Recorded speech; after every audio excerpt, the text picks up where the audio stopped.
Hello everyone and welcome to part 2 of my August video game pickups of 2013. I'm going to continue from where I sort of left off from part 1. I've got a couple more PS2 games to sort of finish off here. The first one being Project Snowblind. I don't really know too much about this game, only except for the fact that it's an FPS, and it was fairly highly rated at the time, and I'm hoping it's sort of in that sort of area of like Urban Chaos Riot Response, which was pretty underrated, certainly at the time and certainly now as well. Yeah, I'm hoping it's as polished as that is. Next up we have Maximo, Army is In. Now, I wasn't a huge fan of the first Maximo, but because it was, I don't know, the way it was designed, I just wasn't really sort of getting into it. But I'm hoping this one is a little bit more accessible. I kind of doubt it being Capcom and it's sort of based on ghouls and ghosts, but you never know. You never know. Next up we have Cold Winter.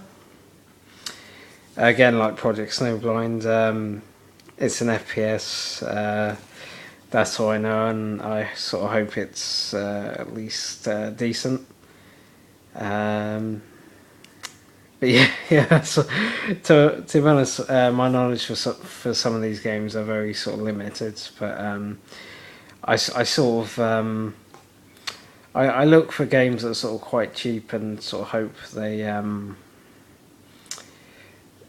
sort of justify, you know, above like what I pay for it, you know. Okay, next up we have Need for Speed Underground 2. I'm not a huge fan of these sort of street racing sort of Need for Speed games. I was kind of intrigued by Hot Pursuit 2 on the PS2. That one seemed quite good. And then recently the Criterion Hot Pursuit as well. I wasn't really too keen on all the others, but a friend of mine sort of absolutely adores this game, so I thought I would give it a shot. And it was only like £1 in cash converters, so I thought, yeah, why not? I'll just give it a chance. And it's actually not too bad. It could be better, but it's okay. Next up we have Klonoa 2. Obviously I haven't had a chance to play this one yet, but once I get through Klonoa 1, which shouldn't take too long because it's quite short, I hope to get through this one. And this one also has a lot of high praise. It's not quite as rare as the first one, thankfully, so I got this for a fairly decent price. Next up we have Tom Clancy's Splinter Cell, I should say. I'm losing a bit ability to speak right now. Now obviously this is traditionally it's a sort of Xbox game. It sort of started there, and it's kind of like the 3D GTAs, where the spiritual home of those games was the PS2. Almost like the spiritual home of like the Splinter Cell games was the original Xbox.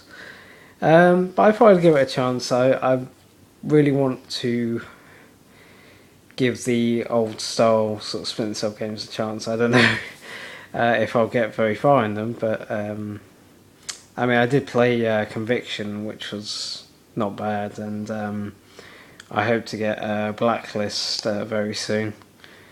So I sort of had an itch to sort of try out the old ones and see how they compare. So yeah, I hope to get the other two. I believe they're called Pandora Tomorrow and Chaos Fury in the near future. I know there was another one called Double Agent, but I don't know, I'm not really too interested in that one. And finally, last but by no means least, is Dark Cloud. Now, I've mentioned Dark Chronicle, aka Dark Cloud 2, numerous amount of times and praise it to high heaven. This one, I don't know. I don't know. It's just the graphical style didn't really appeal to me at the time. But that's not to say like all games are determined by what they look like. You know, some games really shine. You know, despite how they look.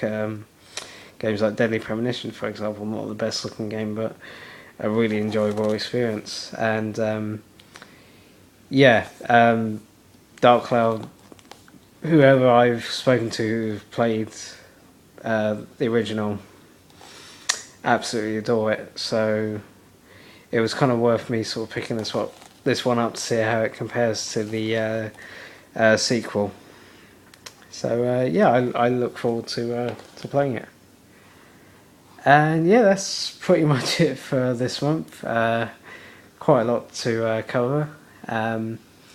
Probably won't be as many games next month, and if you sort of have been looking at release dates, you probably know why that is.